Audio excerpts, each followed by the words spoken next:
Welcome to the deep dive. Today we're digging into something pretty fascinating, the East India Company. We've got sources here showing how it went from, well, just a trading company to basically ruling India. And the impact that had, I mean, it's huge and still felt today. Our goal is to really trace that journey for you. It really is an incredible story, and it starts, quite simply with trade. The company got its charter December 31st, 1600, from Queen Elizabeth I. The main aim, profit. From spices, silk, cotton, tea, all that incredibly valuable stuff coming out of India. Okay, straightforward enough, but there was something different here, wasn't there? Even at the start, the sources mentioned fierce competition, Spanish, Portuguese, Dutch, but the company got the right to wage war right away. Exactly. That's the kicker. It wasn't just a business. Think of it like an early state-backed corporation. It had a trade monopoly, yes, but also significant military power baked in from day one. And they weren't shy about using it. One early success was, believe it or not, looting a Portuguese ship, 900 tons of spices. Wow. So not your average merchants. Where did they set up shop first? Their first main trading post, or factory as they called it, was in Surat, 1608. They got permission for that from the Mughal Emperor Jahangir, who was, the major power then. Then came other key spots. Madras around 1640, Bombay in 1668. That was actually part of a royal dowry from Portugal, at least to the company. And then Calcutta in 1690. So these trading posts, how did they morph into actual control? From commerce to, well, empire? Well, gradually they built up their own private army. A huge one. Eventually maybe 250,000 soldiers. And they were very strategic. The Mughal Empire started weakening, especially after Emperor Aurangzeb died in 1707. Lots of instability. The company exploited that. A real turning point was the Battle of Plassey in 1757. Plassey, right. Robert Clive. That's often cited as the start of British rule, isn't it? It's definitely the foundation stone. Clive's victory over Siraj-ud-Dowlah, the Nawab of Bengal, helped by some internal betrayal, gave them immense influence. But the really decisive moment, the one that legally changed everything, came a bit later. Okay, what was that? The Battle of Buxar in 1764, and then the Treaty of Allahabad in 1765. After that victory, the company was granted Diwani rights in Bengal. Diwani rights. What exactly did that mean in practice? It meant the right to collect land revenue. Yeah. Taxes. So suddenly this private company is acting like a government, collecting taxes from millions of people. That's the fundamental shift, from trader to essentially a sovereign power in that region. And once they had that power, they used policies to expand, right? I'm seeing things like the subsidiary alliance. Yes, under Lord Wellesley. From about 1798, Indian rulers were pressured, really forced, to accept a British resident advisor at their court.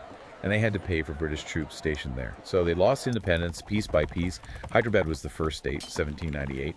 And, a stated goal was also pretty blunt, make Indians customers for British manufactured goods. Then there was Dalhousie's doctrine of lapse later on, mid-19th century. Right, 1848 to 1856, very controversial.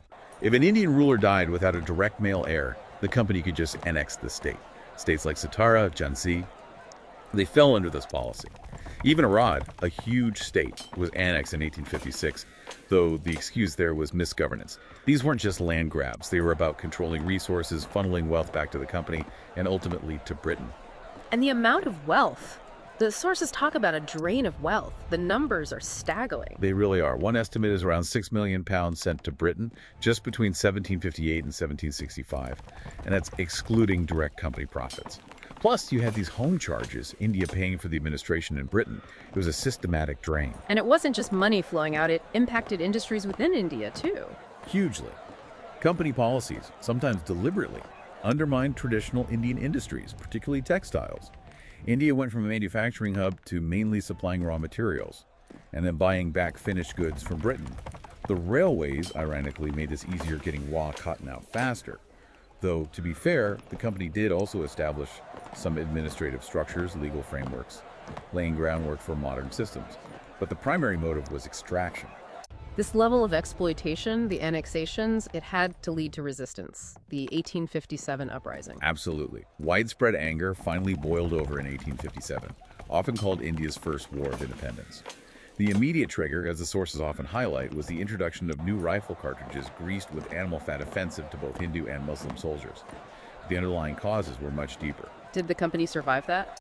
The revolt itself was eventually suppressed, largely due to lack of central coordination among the rebels and superior British resources. But it showed the Crown that the company couldn't manage India. the risk was too high. So the British government stepped in directly. The Government of India Act of 1858 ended company rule. And that's the start of the British Raj proper, direct rule by the crown. Exactly. Power transferred to the British government. You get a Secretary of State for India in London, a Viceroy in India, more centralized control. The army was reorganized, more British troops, implementing divide and rule policies among Indian soldiers. The economic exploitation continued, just under a different, more formal structure.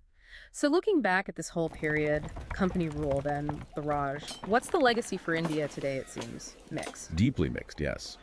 On the one hand, you have the introduction of things like a modern education system, universities founded in 1857 itself, actually, the vast railway network, telegraphs, a unified legal and administrative system. Much of that infrastructure still shapes India. But the negative side is also immense. Immense. The economic damage took decades, centuries even, to recover from. There's a trauma of partition in 1947, which has roots in the divide and rule policies. And there's the less tangible, but very real psychological impact. The colonial mindset, the devaluation of indigenous culture. These are complex legacies still being debated and dealt with. So when you, our listener, think about this deep dive, what's the takeaway? I think the story of the East India Company is just a stark reminder, really, how commercial ambition, when fused with military power and state backing, can spiral into empire. It shows how a corporation could reshape a subcontinent, leaving behind foundations for modernity, yes, but also deep scars of exploitation and division. It definitely makes you ask that question, doesn't it? Yeah. Where's that line between economic interest and empire building? And what are the echoes of that power generations later? Something to think about.